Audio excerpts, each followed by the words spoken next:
Nous sommes ensemble pour ces instants informationnels. Mesdames, Messieurs, bienvenue à cette nouvelle session d'information. Tout de suite, déroulons le journal. Cette édition s'ouvre par cette brève. Sachez que le procès d'André Okombi Salissa a été renvoyé au 31 janvier prochain à la demande du ministère public. L'audience avait pourtant été ouverte ce jeudi dès 10h36 avant que la partie de l'État qui a relevé le caractère grave de cette affaire ne requiert justement son ajournement, évoquant ainsi des raisons d'État. Du côté de la défense, les avocats, à l'instar de Yvon Ibouanga, pensent que le dossier de leur client serait vide et clament sa libération. En prison depuis 24 mois, rappelons-le, André Okombi Salissa est poursuivi pour atteinte à la sécurité intérieure de l'État, détention illégale d'armes et de munitions de guerre. Poursuivons donc ce journal. Après le nord et le centre de la capitale, le tour était venu au commissariat de police implanté dans la partie sud de Brazzaville de recevoir ce jeudi la visite du procureur de la République. Ici, ailleurs, André Okongakala s'est donné une seule mission, conscientiser et moraliser les officiers de police judiciaire. Julie Moutali et Anthony Moundia pour le reportage. Le procureur de la République, André Okongakala, poursuit sa campagne de conscientisation et de moralisation des officiers de police judiciaire. Ce jeudi, il a visité plusieurs commissariats de police du centre et du sud de la capitale, entre autres le commissariat central de police du Plateau, le commissariat de police d'arrondissement 3 Poto-Poto, le commissariat de police de Poto-Poto 2 et le commissariat de police d'arrondissement 2 Bakongo. Partout où il est passé, André Okongakala a rappelé aux officiers de police judiciaire leur mission. Une mission qui ne se limite qu'au niveau pénal. Le procureur de la République a indiqué que les commissariats de police ne doivent pas être transformés en cours de tribunaux. Les officiers de police judiciaire ne sont pas des juges. Ils ne sont pas des juges. Ils ne jugent pas. Et c'est dire que les commissariats de police ne peut pas être transformé en tribunaux. Les OPJ, les officiers de police judiciaire, leur fonction, leur mission, c'est constater l'infraction de la loi pénale, rassembler les preuves, rechercher les auteurs, les présumés auteurs et les présenter au procureur de la République. Ça ne s'arrête que là. Ils ne sont pas des juges. Donc, il faut améliorer les conditions de détention des personnes placées en garde à vue. J'ai regardé partout, les locaux sont propres. C'est déjà bien. C'est déjà un bon début. Donc, il faut respecter les délais de garde.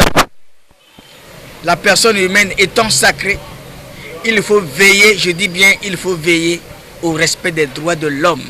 Cette campagne de conscientisation des officiers de police judiciaire se poursuivra la semaine prochaine. En communication, la presse congolaise, dans sa complexité et sa diversité, a présenté ses vœux de nouvel an au président du Conseil supérieur de la liberté de communication, occasion pour Philippe Mvo et les hommes des médias de revisiter les actions de l'année écoulée afin d'ouvrir une nouvelle vision pour inscrire de nouvelles ambitions. Gracia Gonga, Merveille Sétilène Nala et Barol Bakaboula ont signé ce reportage. Dans son discours, le président du Conseil supérieur de la liberté de communication a déclaré que 2018 a été une année de relâchement, malgré le travail abattu par quelques presses audiovisuelles et écrites de la place. 2018 aura été, c'est son côté amer, une année de relâchement dans les activités ordinaires du Conseil supérieur de la liberté de communication.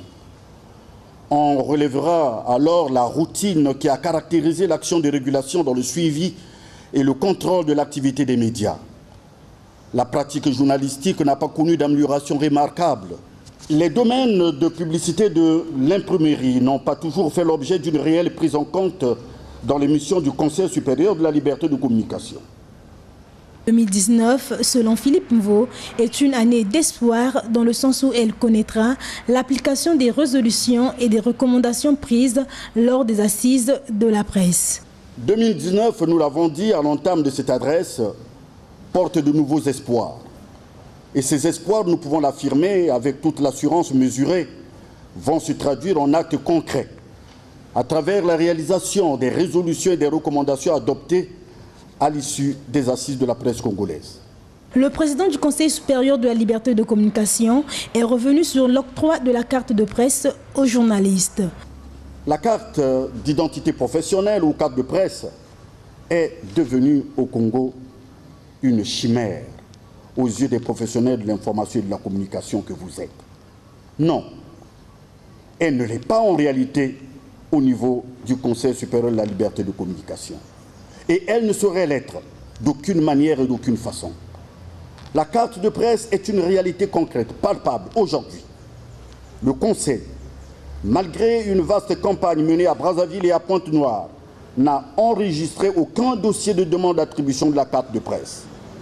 Cette attitude reprochable et blâmable, parce que de total déni de la profession de journaliste, est encouragée par les promoteurs et les dirigeants des médias qui n'ont fait d'efforts qu'à entretenir l'anonymat de leurs journalistes. Enfin, dans son allocution, Philippe Mvo n'a pas manqué d'exhorter les journalistes au respect de la déontologie et de l'éthique professionnelle. En politique, la situation post-électorale en République démocratique du Congo sera au menu de la réunion d'urgence entre l'Union africaine, la CIRGL et la SADC ce jeudi à Addis Abeba en Éthiopie. Le chef de l'État congolais, Denis Sassou Nguesso, qui prend activement part à cette réunion, a quitté Brazzaville ce matin. Mais avant de parler conclusion de cette réunion, je vous propose de suivre cet avant-papier signé Roch Kiomba de la presse présidentielle. En raison du rôle stratégique que joue la République démocratique du Congo au cœur de l'Afrique, la paix et la sécurité dans ce pays ont toujours été la préoccupation du président de la République, Denis Sassou Nguesso. Soucieux de voir la RDC vivre en parfaite harmonie avec elle-même et avec ses voisins, Denis Sassou Nguesso, président en exercice de la conférence internationale sur la région des Grands Lacs, a toujours en effet affiché sa disponibilité sur les questions touchant la République démocratique du Congo. C'est dans cette volonté qu'il a reçu il y a peu à Brazzaville l'envoyé spécial du président Joseph Kabila, Antoine Ngonda. C'est ainsi que le chef de l'État est allé prendre part ce jeudi 17 janvier 2019 à Addis Abeba en Éthiopie à une réunion d'urgence de la communauté des États d'Afrique australe SADC en sigle, placée sous l'égide de l'Union africaine. Ainsi, les bons offices de Denis Sassou Nguesso, l'un des sages du continent, sont sollicités.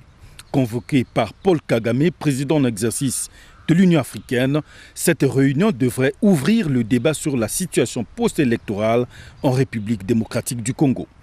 La réunion d'Addis Abeba devrait permettre ainsi aux chefs d'État et de gouvernement présents à Addis Abeba de rechercher les voies et moyens susceptibles de créer les conditions d'une paix durable dans ce pays, mais aussi d'élaborer et de proposer des stratégies de règlement de la crise née de la contestation des résultats de l'élection du 30 décembre dernier.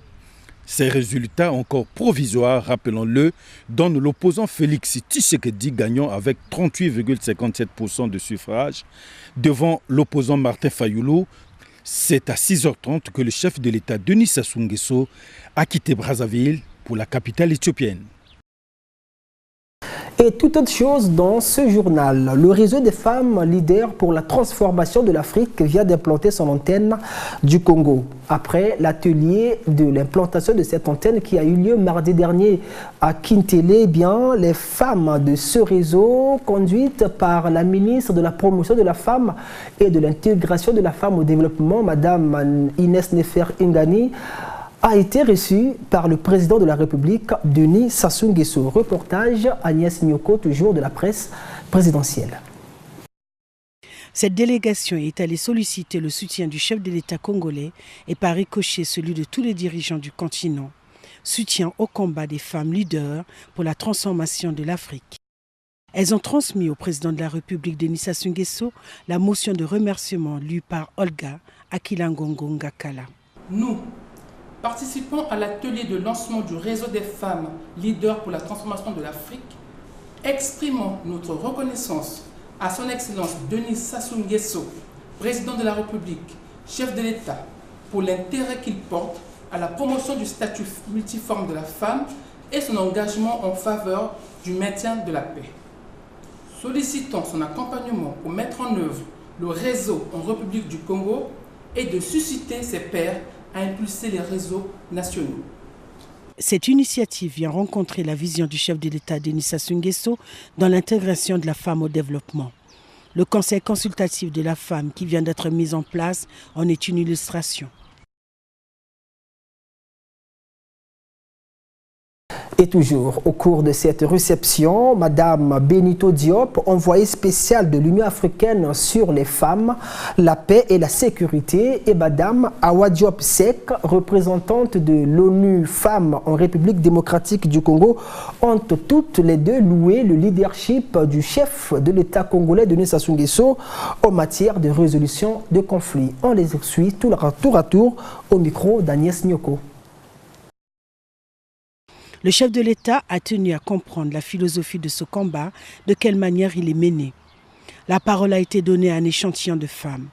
Madame Bineta Diop, envoyée spéciale de l'Union africaine sur les femmes, la paix et la sécurité, et Madame Awa Diane Seck, représentante de l'ONU Femmes en RDC, ont respectivement loué le leadership du président de la République Denis Sassou Nguesso dans la gestion des questions de paix, de la résolution des conflits et du développement de l'Afrique. Elles ont également mis l'accent sur la mise en œuvre de l'agenda 2063 de l'Union africaine. Nous avons salué ce leadership. Ce leadership en Afrique, pas seulement aujourd'hui, Monsieur le Président. Vous comptez pour l'Afrique. Vous nous avez soutenu, les femmes, quand il y a eu cette transition en Centrafrique. Vous avez sauvé le processus. Mais le travail à l'Union africaine, vous avez le dossier le plus dur, c'est le dossier de la Libye. Du travail que vous faites pour le continent sur ces questions de paix et sécurité. Nous sommes là au niveau des Nations Unies pour soutenir l'Afrique, pour être sûr que quand nous parlons d'agenda 2030, de l'agenda qui a mobilisé toutes les nations, nous faisons également référence à l'agenda 2063 de l'Union africaine, l'Afrique que nous voulons. Et pour cela, les Nations Unies travaillent en partenariat avec l'Union africaine. Et ce qui s'est passé ici en est une traduction. Actualité ministérielle, les problématiques du développement du tourisme, la valorisation de la biosphère et de la biodiversité en République du Congo ont été au cœur des échanges ce jeudi entre Arlette Soudan-Nono et Vincenzo Fazino. La ministre du Tourisme et de l'Environnement a reçu ce jeudi, l'ancien représentant par intérim de l'UNESCO en République du Congo qui a profité également de l'occasion pour présenter à Madame la ministre son successeur, Monsieur le docteur Jean-Pierre Ilboudou. Images et commentaires. Ces échanges entre Vincenzo Fazino et Arlette Soudan-Nono s'inscrivent dans le cadre du partenariat continu entre l'UNESCO et le ministère du Tourisme et de l'Environnement. La Commission du bassin du Congo à travers le Fonds bleu, la revitalisation de la biosphère ainsi que la communication touristique, tels sont les domaines pour lesquels l'UNESCO entend apporter son expertise au ministère. Tout ce qui a lieu, je dirais, à la création du Fonds bleu, qui est en phase de mise en place, de mise en œuvre, et pour lequel nous avons assuré, Madame le ministre, de l'appui de l'organisation. Nous avons en particulier parlé de la question des réserves de la biosphère. Vous savez, nous en avons deux déjà au niveau du Congo, d'Imonika, Kongwati. Nous avons l'urgence de revitaliser le travail dans ces réserves de la biosphère pour qu'ils deviennent ce qu'ils sont réellement, c'est-à-dire déjà des laboratoires de recherche et également des opportunités pour les populations locales de pouvoir utiliser ce patrimoine de façon durable. Donc protection, mais avec un appui réel à tout ce qui est économie durable. Et nous avons touché un troisième domaine qui est celui de tout ce qui est communication pour le tourisme. Donc vous savez que l'UNESCO a plusieurs sites du patrimoine mondial, réserves de la biosphère, des sites de mémoire, comme le site de Luango, pour lesquels il est important de faire connaître, de faire savoir, mettre en place tout un système de signalétique pour qu'un public, des touristes, puissent utiliser ce patrimoine pour pouvoir avoir envie véritablement d'y venir.